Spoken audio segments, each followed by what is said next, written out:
괜찮아? 응? 응. 지금 찍고 있는 거 아니지? 맞아. 찍고 있겠지? 시작해? 안녕하세요. 안녕하세요. 이렇게 응. 안녕하세요. 안녕하세요. 오늘은 부채의 적정성에 대해서 이야기를 하도록 하겠습니다. 부채의 적정성. 부채라는 말은 우리가 다른 말로 빚이라고도 얘기하죠. 빚. 영어로는 debt. 이렇게 얘기해요. 빚이라는 것은 남에게 무언가 다시 돌려줘야 되는 것을 빚이라고 얘기하고, 이거를 총체해서 이제 부채라고 하는데, 부채를 지는 행위를 우리는 대출이다 이렇게 얘기를 하죠.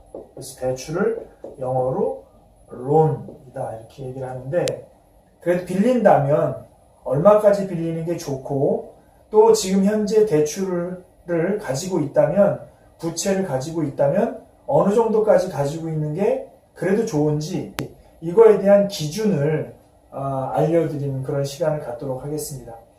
우리가 이제 이런 기준을 얘기할 때 보통 고혈압 얘기를 많이 하는데, 내가 지금 혈압이 높은지 낮은지를 느낌으로 알 수는 없죠.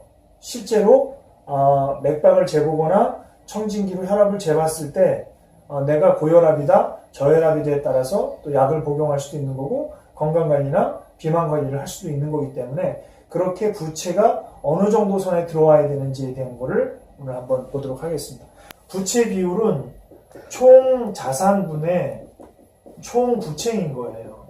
그러니까 내가 가지고 있는 모든 재산 중에서 남에게 갚아야 될 게 얼마냐, 이거에다가 곱하기 100을 하면 비율이 나오더라 이거죠. 중요한 건 이 퍼센트가 몇 퍼센트냐가 되게 중요한 거예요.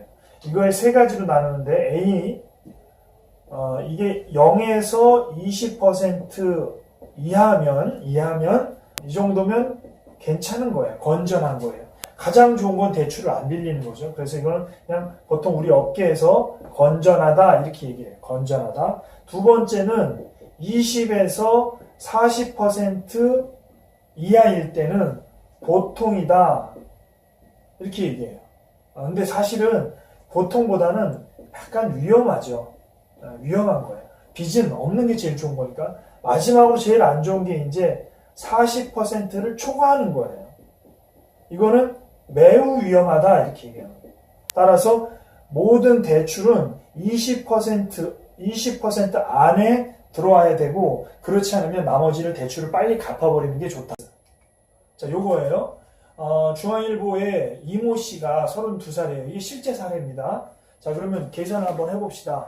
지금 자산이 2,300만 원이고 대출이 792만 원이에요.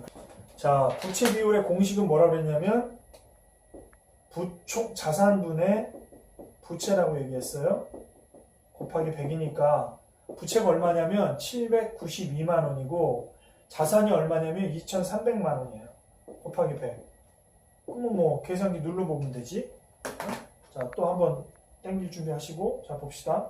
792 나누기 2,300만 원, 0.34 곱하기 100은 34% 정도? 34%. 자, 조금 전에 여기다 써놨던 공식에 의하면 34%는 위험하다. 왜? 20에서 40% 사이니까.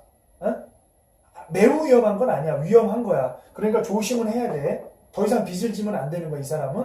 이렇게 알 수 있는 거야. 그럼 이분한테 이모 씨를 내가 만났을 때 얘기한, 더 이상의 빚은 지시면 안 돼요. 이렇게 얘기할 수 있는 거예요. 이해됐죠? 오케이. 되게 중요한 거예요. 부채는 근데 예전에는 경기가 좋을 때는 대출을 빌려가지고 집을 사는 경우가 있었는데, 지금은 대출을 빌려서 집을 사면 대출 이자 갚기도 바쁘기 때문에 대출은 안 빌리는 것이 좋다. 여기까지 오늘 부채의 적정성에 대해서 알아봤고요. 내가 가지고 있는 총 재산이 얼마고 내가 남한테 갚아야 될 게 얼마인지를 보고 곱하기 100을 하면 20RNG, 40RNG, 40을 초과하는지 이 셋 중에 하나이고, 40을 초과할 때는 굉장히 위험하다 이렇게 생각하시면 되겠어요. 그래서 이거를 20% 이하로 줄일 수 있도록 하고, 어떻게 줄여야 되겠어요? 있는 재산을 팔아야지, 그 다음에 절약해야지, 더 이상의 빚을 지면 안 되는 거예요. 빚 갚는 순서는 신용대출부터 갚는 거고, 그 다음에 담보대출 갚는 거고, 신용대출 중에서 어떤 것부터 갚는 거냐면 금액이 작은 것부터 갚아나가는 거예요. 그 다음에 굉장히 중요한 건데 신용카드를 잘라버리는 게 매우 중요해요. 왜냐하면 체크카드로 사용해야 돼요. 쉽지는 않겠지만 그렇게 아픔 없이 금메달을 딸 수 없어요. 올림픽에서. 김연아 선수처럼. 오늘은 여기까지 하겠습니다.